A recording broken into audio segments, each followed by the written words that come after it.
Hello, Janesville. Thanks for tuning in to Park Place Views, brought to you by the City of Janesville and JATV Media Services. I'm Maggie Hrdlicka, Management Information Specialist for the City of Janesville, and I'm pleased to host Park Place Views, the award-winning program that allows you to get to know your city government, the City of Janesville, a little bit better. Last month, we learned about all of the housing and homeownership programs brought to you by our Neighborhood and Community Services departments. And if you missed that episode but would like to see it, you can find it on our website under the Publications and Videos page, or you can go to YouTube and find JATV's YouTube page. But today we're going to see why Janesville gets the name Wisconsin's Park Place. Summer's not over yet, and so we encourage you to get out and enjoy all of the different park amenities that Janesville has to offer while it's still warm. Today I'm joined by Parks Director Cullen Slapak. Welcome to the program, Cullen. Thank you.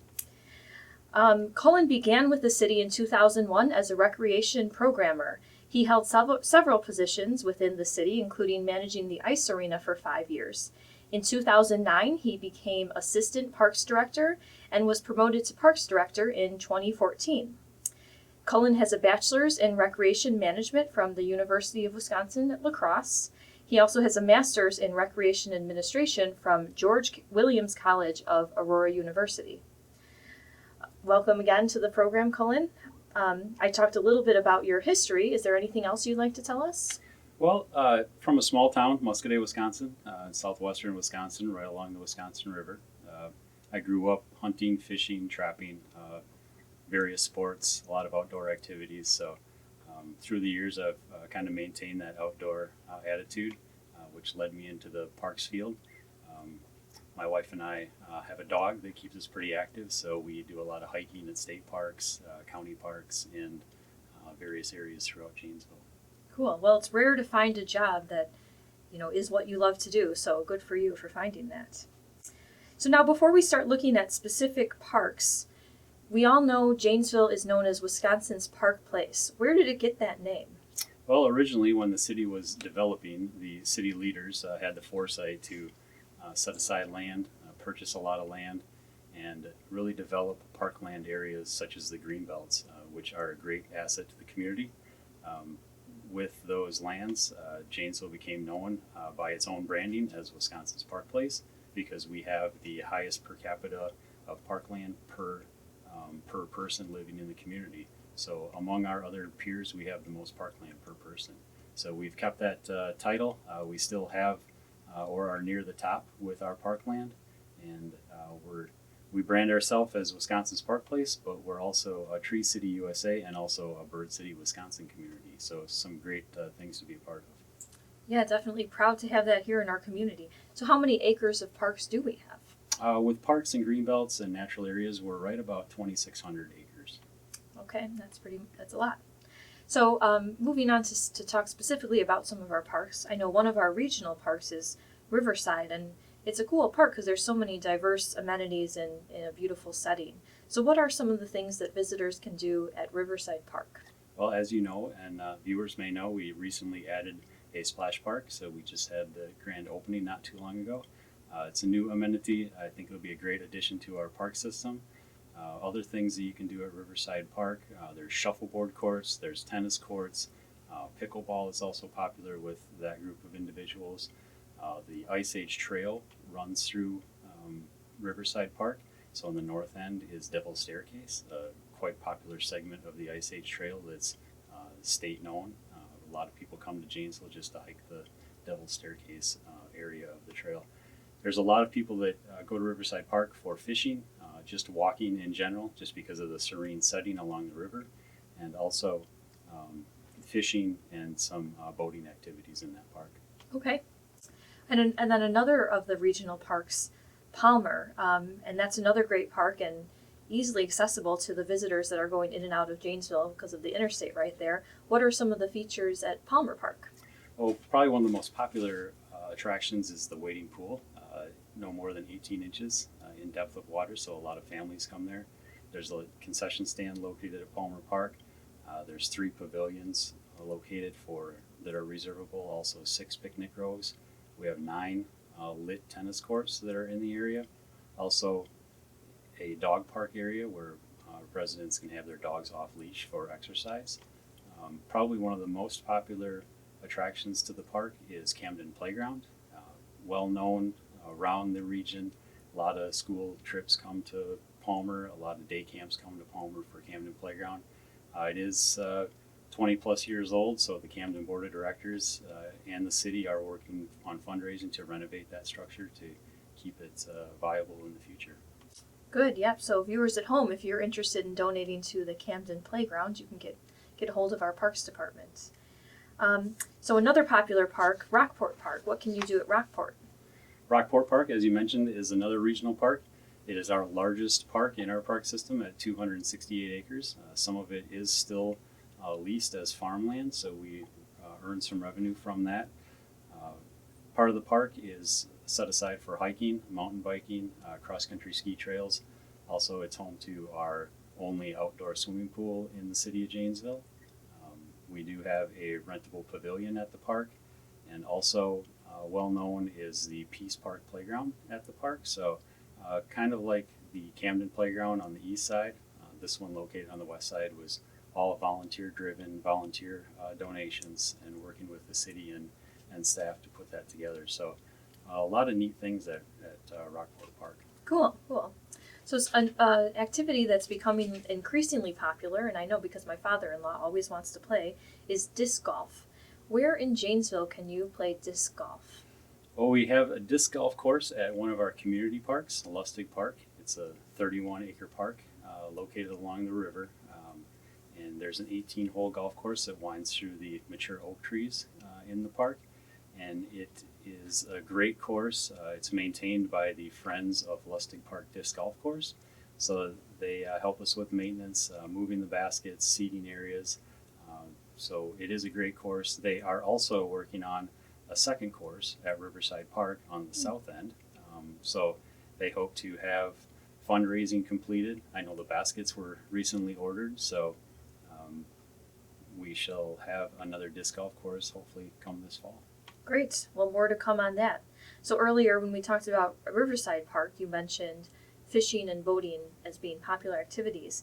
So for those individuals who want to do some fishing, boating, or any other activities on the Rock River, besides Riverside Park, where can they launch from? Well, besides Riverside Park, we also have launches at North Traxler Park, right off of Parker Drive. Also at Traxler Park in the Central Park area is a launch that the Aquajays use, but the public can also use that. We also have a launch on Afton Road for the southern portion of the river that runs through the community.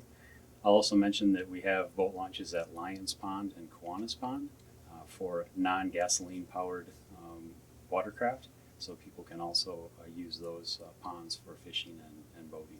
Okay, great. Plenty of options there. So the community has talked for probably about a decade about getting a skate park in Janesville, and I understand that the first skate park is finally coming this year. So where's that going to be located? Skate park will be located at Bond Park on North Oak Hill. It will be about a 5,900 square foot facility made of concrete. Okay, what are some of the features of the skate park? It'll be a plaza style skate park, so that means it'll take the form of what you see in a downtown business plaza in larger cities, steps, concrete edges, rails, that type of stuff, some smaller sized quarter pipes and that type of amenity. So it'll take the look of a plaza, and it's a very popular skate park these days. Okay, that's popular today, great. And when can the skaters of Janesville expect that park to open? Groundbreaking recently was started, so they should be able to see the skate park open.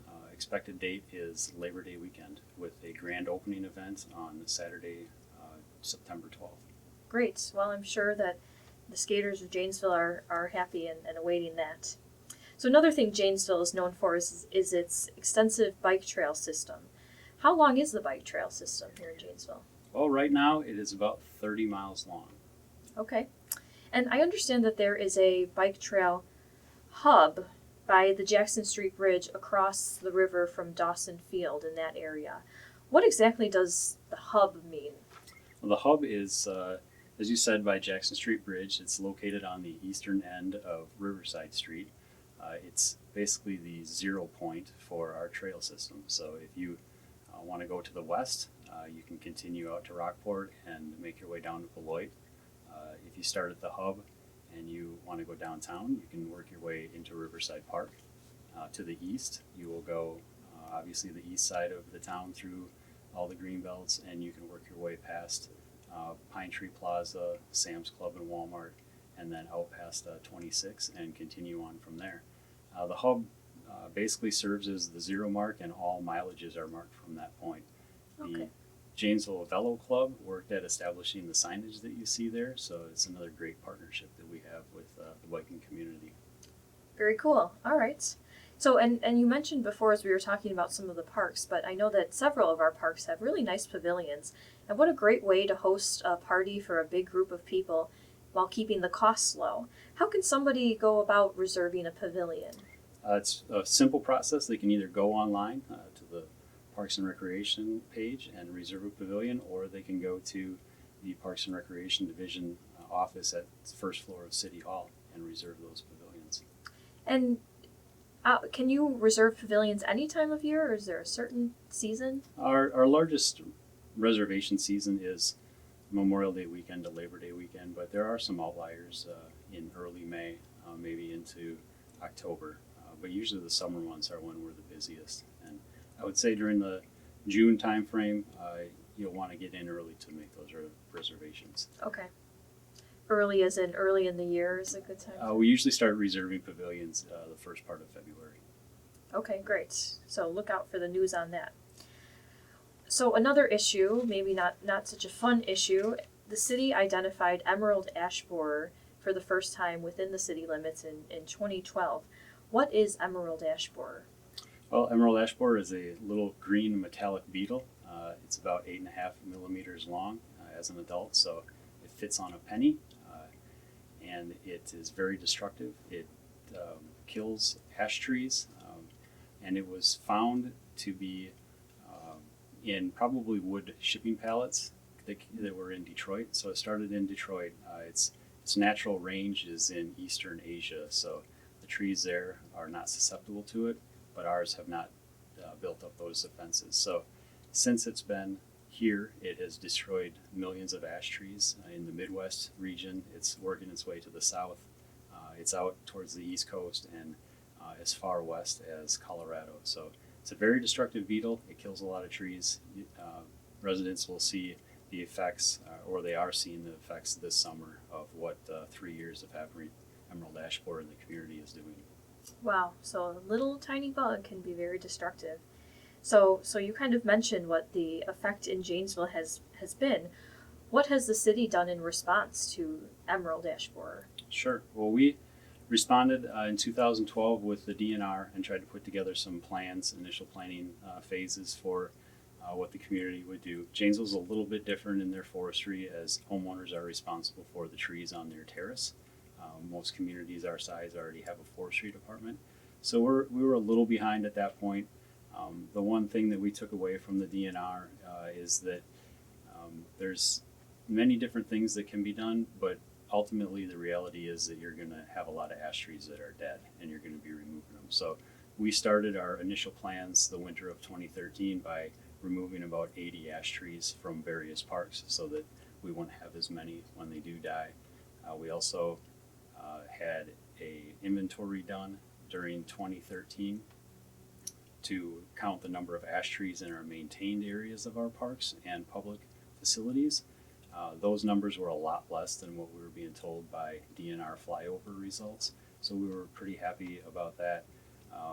We did apply for and get a large DNR urban forestry grant in 2013, 2014. We worked on using those funds. We treated about 50% of our trees in maintained areas of parks and public spaces. We replanted 106 trees throughout the parks and public spaces, and we will be reapplying for another urban forestry grant, trying to come up with a program to maybe help out some of the homeowners or build up our urban forestry on our terraces. Our goal in the future is to create a diverse urban forest, planting various species so that we don't have something like emerald ash borer when the next pest or next invasive thing comes through the community that it destroys all of our trees. Sure, that makes sense. And so you mentioned that private property owners are responsible for the trees on the terrace. What should they do if their tree is infected? Typically, homeowners should contact a certified arborist. There's several in town, a tree contractor, and have them inspected. If it's an ash tree, pretty good that it's going to be infected with emerald ash borer. So they will most likely take that tree down. Once it's past about 30% decline, then it's just going to continue to die. So not much sense in treating it. If the tree is healthy, you can have it treated, and those treatments are showing that they're pretty good. So that we've had some pretty good success from a lot of the treatments that have been applied. But residents can have those trees removed. They can have it. They can use it for firewood, or they can just have it disposed of at the local demo landfill. Okay, good to know. So now, Cullen, before we know it, even though it's August now, before we know it, it's going to be winter again. Don't we have cross-country skiing available for our residents in the winter? We do. At Rockport Park, we have trails in our wooded area of the park. They're maintained by the Friends of Rockport Park. They do a great job of grooming those after a snowstorm, maintaining those throughout the winter. We also have cross-country ski trails at Riverside Park, at Riverside Golf Course, I should say. It's the Friends of Riverside Park are involved in that process, and so is the staff at the golf courses. So 2 areas that have groomed trails, and they're great in the wintertime, and people should get out and enjoy those areas. I'll also mention that the Recreation Division rents cross-country skis, so if people are wanting to try that activity, there are skis available at the Recreation Division. Great way to still stay active even though it's cold. So how else can residents enjoy Janesville's park even though it's cold in the winter? Well, any park can be used throughout the winter. It's public space, so anybody can go and do what they may. But we don't do a lot of maintenance during the winter time, but we do plow approximately 2 miles of bike trail, so residents can be physically active on that area in the Palmer Park region of the community. We also have a couple different volunteer groups who plow several miles of bike trail after snowstorms so that people can use those areas too. Other things, snowshoeing is very popular, especially in our greenbelt system. A lot of people snowshoe throughout our greenbelts. So there's a lot to do in Janesville during the winter. Also, sledding is very popular at Riverside Golf Course, Lustig Park, also areas of Palmer Park. A lot of people go sledding at. Cool. Anywhere you can find a hill, really, you can go sledding, right? So a question that I bet you get frequently, you said that your crews don't maintain the parks as much during the winter. So what does your staff do when it's cold outside? Sure. We get that asked a lot, but in the wintertime, we're still very busy. Our staff somewhat transfers into the operations division, and their main focus is streets, and so street maintenance that they can complete in the wintertime. But one focus that they have is the ice and snowstorms, and they're part of that crew that completes the street removal and also the sidewalk snow removal. So we are part of the winter operations for the streets. They also get out on days where it's not snowing, and we do greenbelt rehabilitation in our extensive greenbelt system. Plus, we are in our parks and public areas pruning trees, taking down hazardous trees or dead trees, and we also have our annual firewood sale during the winter. Okay, so it sounds like you keep them busy. So throughout this conversation, you've mentioned several times different organizations that help maintain parks or sponsor your parks or specific amenities within the parks. So you've talked about friends groups, and I know there's other organizations and individuals as well that volunteer their time. So how does parks work with volunteers? Well, I'll start by saying that the Janesville Park System wouldn't be what it is today without all of the volunteers individually or the friends groups that we have. Even the service clubs have a lot of parks that they help maintain. So we're very fortunate in Janesville to have a great volunteer core for our park system. residents can get involved just by asking questions. If usually when somebody has a question or wants an amenity that they have their heart set on, they contact us. We'll meet with them. Usually it takes several meetings, but we'll try to refine their concept and get some cost figures put in place and see what we can do. Obviously, we're not going to be able to do everything because things cost money. But when we can work with a group, we will work with them, and we'll try to provide the best service that we can. Great. So, viewers at home, get in touch with Cullen if you want to volunteer for the parks. So we don't have much time left here today, and I know we just barely skimmed the surface of all of the different things going on at Janesville's parks. Where can viewers find more information, either about some of the topics we covered today, or really about anything parks related, if they want more information? Sure. People who would like more information can always go to the city's website and look on the parks pages. Also, yearly in the summer, we have the Parks and Recreation activity guide that tells about a lot of the parks and what we do and ways to get involved. Otherwise, just getting a hold of a service organization is a great way to get involved in parks or get information on those parks. Great. Okay, well, Cullen, I always like to close with some rapid fire questions that allow us to get to know you a little bit better. So you have to answer quickly and candidly. All right. You ready? Okay, so what's your favorite park in Janesville? Ooh, I'd probably have to plead the fifth on that one. But, I would say I probably don't have a favorite park. All of our regional parks mean something just because of all the various activities that you can do, and each one is different. Our community parks, we work with a lot of service clubs, so I couldn't pick one. But probably a neighborhood park, if I had to choose a park, Harmony Grove Park. It was the first one that I worked on as an undeveloped park when I started with the Parks Department. So Tom Presney and I and our staff developed our plan for that area, and it's a great 8-acre park that was just a field with some oak trees, and now there's more trees, and there's a basketball court and baseball field and playground, horseshoe pits. So I've had a lot of contact with those neighbors, and so it's been a great park, and it was a great project to work on. Okay, so it holds a little special place, but all the parks are special too. They are. Right? Yeah. So if you could be doing any outdoor activity instead of sitting here inside with me today, what would you be doing? I'd probably be walking the dog. She has a lot of energy, so she keeps us going. So we, like I said earlier, spend a lot of time hiking and on trails and just walking in general. So she keeps us on the move. Great, fun. Okay, and then finally, you're married to our recreation director, Shelly Slapak. It's no secret. So what's the best and the worst thing about being married to a recreation director? Oh, wow. Probably that the best thing would be that we can bounce ideas off of each other. The other one knows what the other person is going through. So, we can talk about that stuff on a daily basis. The worst thing is probably that it seems like we're always working in some capacity. So it seems like we don't leave the job at the office. So. Yeah, I bet. When you get home, there's still somebody there. Yeah. But it's good. You have to say that, right? So, Cullen, do you want to close with any last thoughts that we didn't cover today? No, I guess just like to say thank you to the park neighbors and park volunteers and anybody else that helps us out throughout the year. It means a lot. We work with a lot of people, and the residents of Janesville have done a lot of great things for the park system.